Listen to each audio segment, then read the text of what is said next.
Hey everyone, welcome back to Aenigma Scenes. Today I'm talking about The Happiness Collector by Crystal King, a fantasy novel that isn't being marketed as romantasy, but kind of made me wonder if it should be. This year I read a couple of books that are definitely romantasy, Onyx Storm and A Court of Mist and Fury.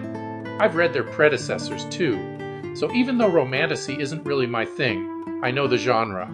The spicy scenes usually just make me laugh. The Happiness Collector, though, is doing something a little different. The Happiness Collector is a fantasy novel about Ada Riel, a woman who discovers that happiness can be preserved, and even stolen, through art, memory, and desire. The story is mostly set in modern-day Italy and follows Ada as she steps into a new job that feels way too good to be true. And to be honest, it's a job she didn't exactly choose. From the very beginning, Crystal King does a great job building suspense. You know that this job offer is too perfect, and you know something bad is coming. When things Ada cares deeply about are destroyed, you feel that loss. But the big question is, who's responsible? The company she works for, or is it all just a coincidence?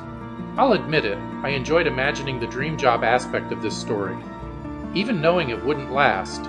And even though Ada's employers come across as pretty creepy, it's still fun to think about a massive salary, international travel, and getting paid to do something you love. One of the things that really keeps the story moving is Ada's interaction with gods and goddesses. The Happiness Collector plays with the blend of modern-day technology and ancient mythology, and that mix gives the novel a strong sense of momentum. Ada's best friend, Yumi, gets pulled into the chaos, and she ended up being one of my favorite characters. Yumi helps keep Ada grounded, especially as the story enters the COVID era and a government lockdown begins. She adds a much-needed sense of humanity to everything that's happening. And that brings up a bigger question. Is it too soon to set fiction during the COVID era?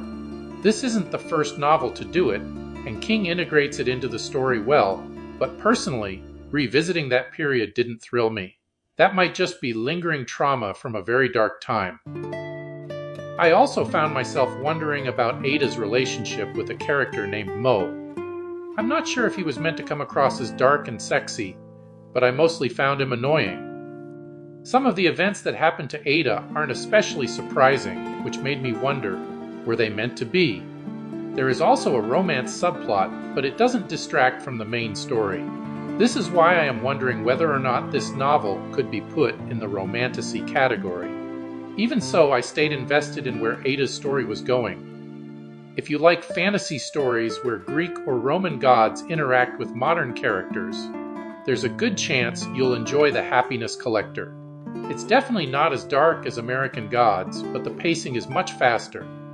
And if you grew up reading Percy Jackson, or even discovered it later, you may enjoy seeing mythological figures dealing with more grown-up problems. So, is The Happiness Collector romantasy? Is it urban fantasy? Technically, no, it's not being marketed as either, but it does include romance, it includes fantasy, and it is set in an urban environment. My honest take, if you enjoy either romantasy or urban fantasy, or even just mythological stories with a modern edge, you'll probably enjoy The Happiness Collector. If you've read it, let me know what you thought in the comments. And if you're looking for more fantasy, sci-fi, and speculative fiction reviews, make sure to subscribe to Aenigma Scenes. Thanks for watching. I'll see you next time.